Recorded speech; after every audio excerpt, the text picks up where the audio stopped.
It was a beautiful day outside and I was as happy as a clam, or whatever the kosher version of a clam is. I was sitting in the backyard reading a book and watching my kids play on the swing set. At one point I looked up and I saw my son showing his sisters his newfound skills in the monkey bars. He said, "Girls, watch this." He jumped on the monkey bars and glided across to the other side. As he came down, one of my daughters said, "I can do that too." And I'm thinking, you go girl. She climbed up on the bar, she swung her body, and one by one got across. Now my other daughter, feeling some sibling pressure, said, "I can do that too." She climbs on the bars, jumps on the first one, and after a second screams, "Daddy, Daddy!" Remember those monkey bars? Yeah, that's the moment of truth. When you jump and your arms are burning and it's a long way down.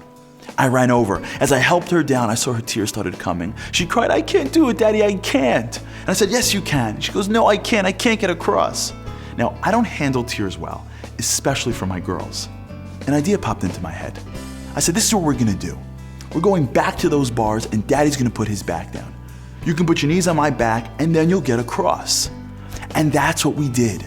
She put her knees on my back and got across the bars. Then I bent down lower and lower until she managed to do it by herself. I sat back down in my chair and realized something. Life is like those monkey bars. Deep down, we know there's something that we should do or say, start or leave. There's something we want to accomplish, but it's just outside our grasp.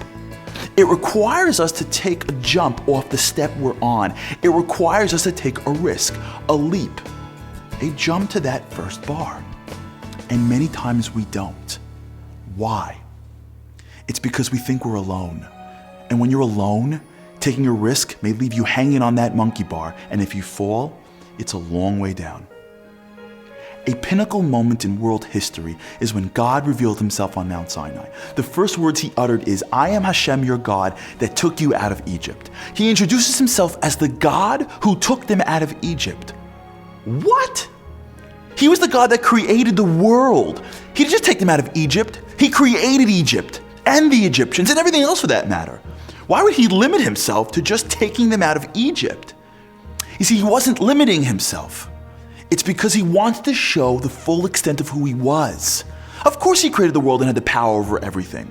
But had he gone with that description, they may have thought that he was above it all.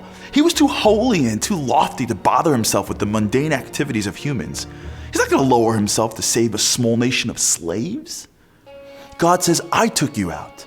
I'm involved in your life. I didn't just create you, I'm with you. I'm your dad. I care about you. I worry about you. I was the one that came running when you were hanging on the monkey bars of Egypt and screamed, 'Daddy.'" You see, we don't jump on those bars because we think we're alone.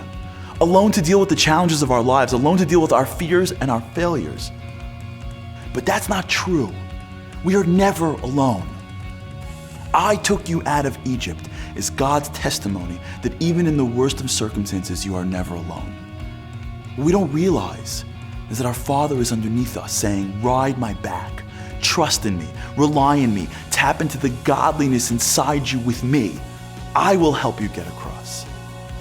And when we realize that, we take on challenges of our lives with a renewed vigor. We embrace new opportunities with courage, knowing that in our hearts, our dad is right underneath us, carrying us through the entire way.